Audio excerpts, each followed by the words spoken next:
Bonjour mesdames, messieurs, je suis le professeur Normand Cornette, spécialiste en sciences des religions, particulièrement les rapports entre l'esthétique et la spiritualité, donc les beaux-arts et la spiritualité. On est ici devant une toile de Jackie Lacourcière et en présence de Dr André Moreau, philosophe. Bienvenue à l'antenne de Radio Infocité, Dr Moreau. C'est un plaisir. D'abord, je veux signaler que Jackie est une de mes compagnes. Nous vivons ensemble depuis 30 ans.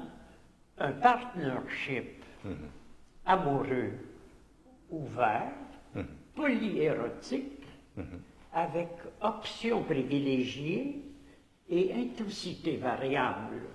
C'est-à-dire quelque chose d'extrêmement complexe que pratiquement aucun humain sur Terre n'est capable de vivre comme nous l'avons fait avec de multiples partenaires.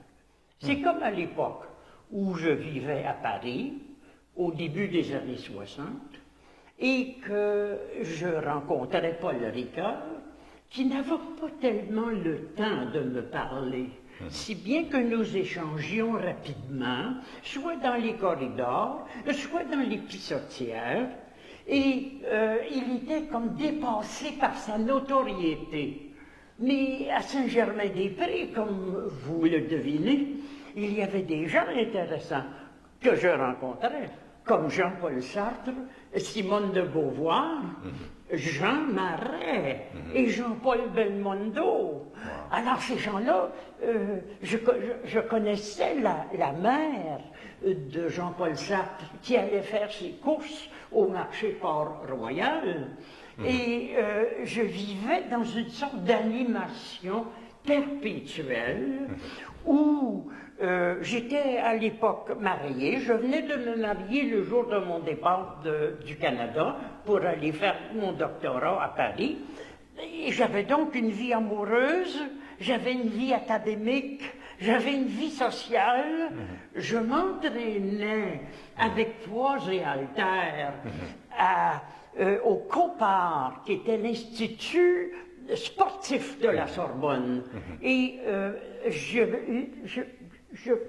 proposais et provoquais des discussions, non seulement dans les salles de cours, mais dans les antichambres, à la terrasse des cafés.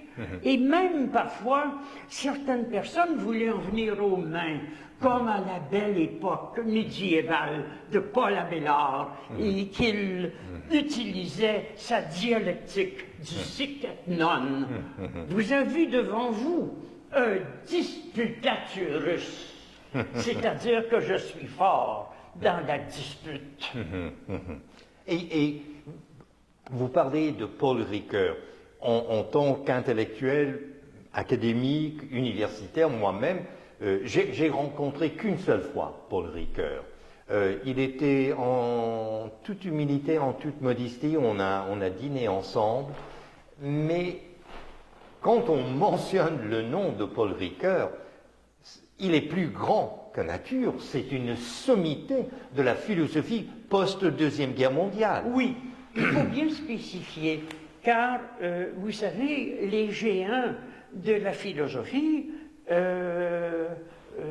dépassent vastement les limites qui sont attribuées à un professeur, même s'il enseigne à la Sorbonne.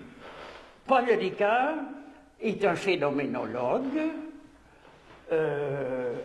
qui a un style académique, qui produit énormément, mais ce n'est pas Bergson, ce n'est pas Alain, le célèbre Émile Chartier, connu pour ses 5000 propos. Paul Ricoeur est un homme occupé.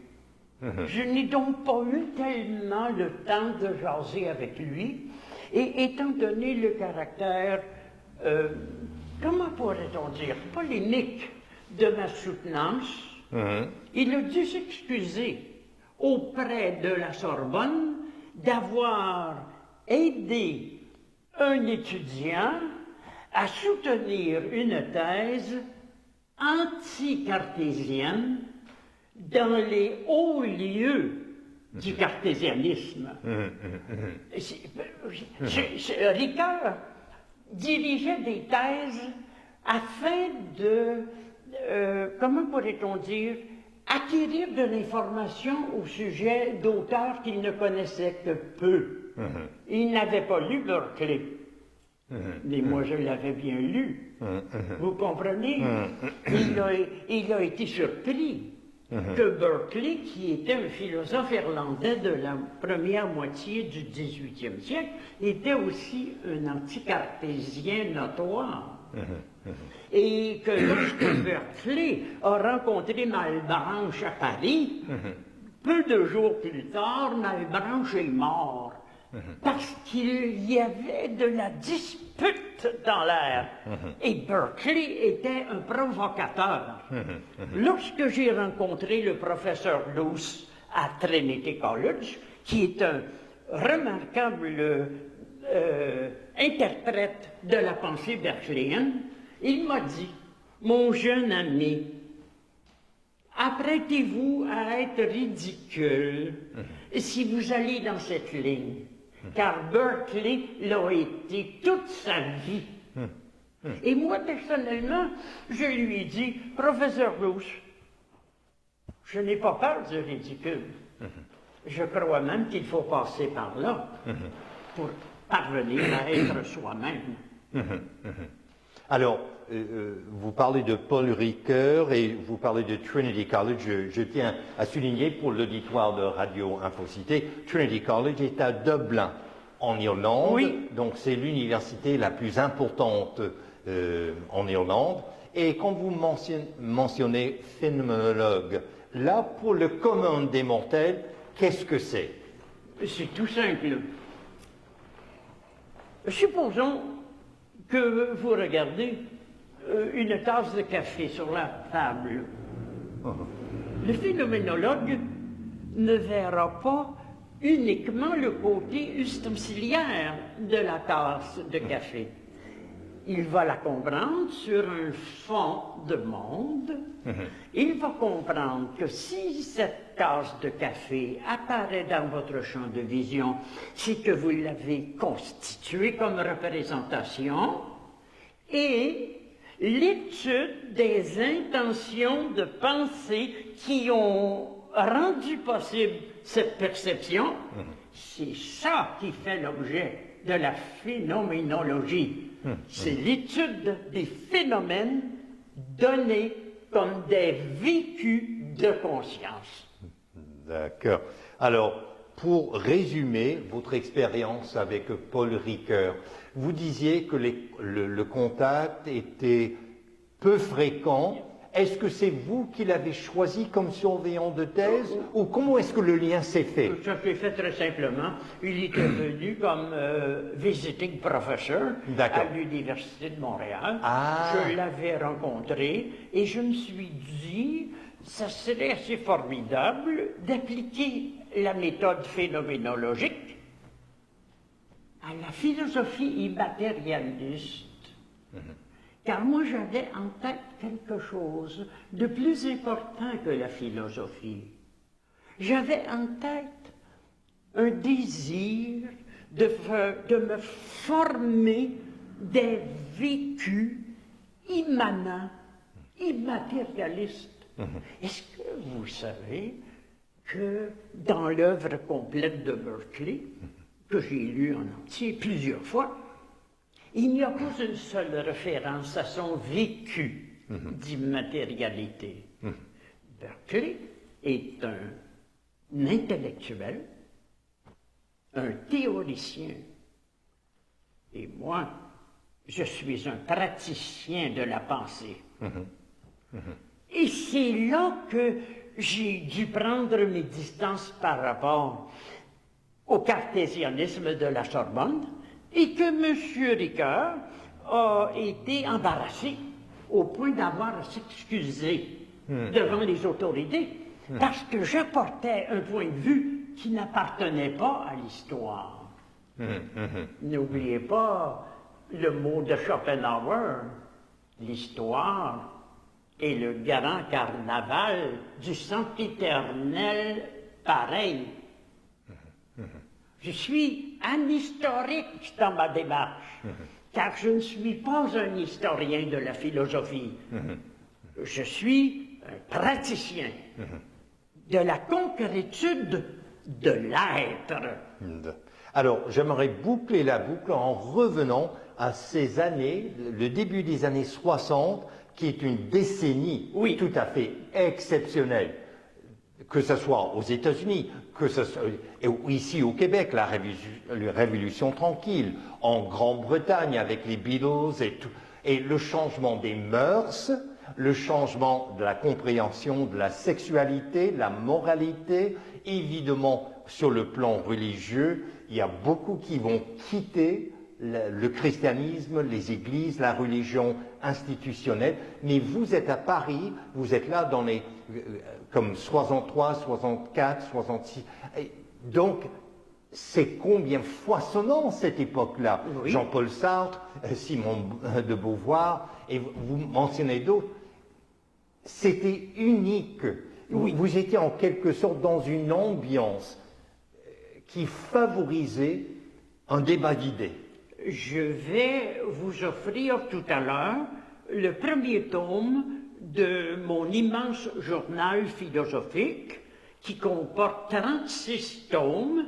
Et dans ce premier tome, vous allez trouver la description de mes interactions avec le milieu parisien, à la Sorbonne, dans les rues, dans mes échanges aux terrasses des cafés, à mes raisons de me rapprocher de Paul Ricoeur et de m'éloigner de Jean-Paul Sartre, et au goût que j'avais de sentir cette civilisation qui, et on le voit aujourd'hui, d'après le livre d'Oswald Spengler, le déclin de l'Occident avait commencé à s'éteindre lentement.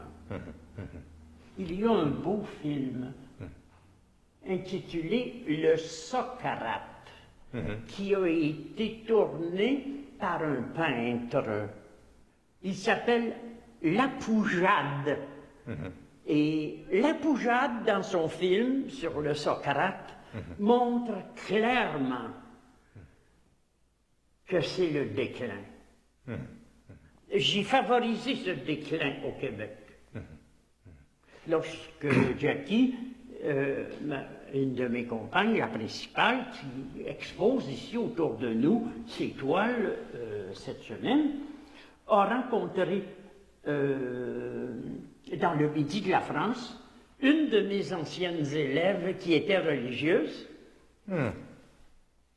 Elle se disait, est-ce que l'influence d'André a été aussi grande pour ruiner la religion au Québec? Eh bien, la religieuse en question était une des 40 religieuses qui suivaient mes conférences aux adultes au Scholastica Central. Et elle lui a avoué, après l'avoir entendu, les 40, dans les quelques années qui ont suivi, ont quitté les ordres religieux. Parce que mon discours n'est pas un discours de croyant. J'enseigne à être Dieu, pas à prier. Voyez-vous ici où est l'incidence de ma pratique concrète de l'être. On fait du Dieu. On se fait Dieu. Et pourquoi donc? Parce que c'est nous qui décidons de notre vie et de notre carrière. Certains choisissent d'être des pauvres humains ou des pauvres pécheurs et de vivre dans une vallée de larmes. Moi, je me regarde, je bénis chaque jour mon identité divine, je me permets tout, j'ose. Donc il n'y a chez moi aucune prudence. Alors, avec cela, Dr André Moreau, pour revenir à la décennie des années 1060 et la Révolution tranquille, Jean Lesage, Premier ministre du Québec de l'époque, avait choisi des ministres, entre autres René Lévesque, et on appelait son cabinet l'équipe de tonnerre. Oui, je me souviens. Et j'ai l'impression, docteur André Moreau, vous êtes le philosophe de tonnerre. Vous êtes bien charmant, mais je voudrais quand même vous dire que cette bombe lancée par l'équipe de tonnerre était finalement un pétard mouillé. Parce que l'indépendance du Québec n'a pas eu lieu, l'assimilation est en cours, et l'on doit à un des ministres de Jean Lesage, Monsieur Girin-Lajoie, nous devons à cet ignorant diplômé l'abolition du cours classique. Et ça, c'était décapité l'élite canadienne-française. Alors, ne me parlez pas trop de l'équipe de tonnerre. Contentez-vous de penser que je suis tonnant. Alors, mesdames, messieurs, merci. Vous êtes à l'antenne de Radio Infocité devant la toile de Jackie Lacourcière et en présence du philosophe Dr André Moreau. Je suis le professeur Normand Corneille.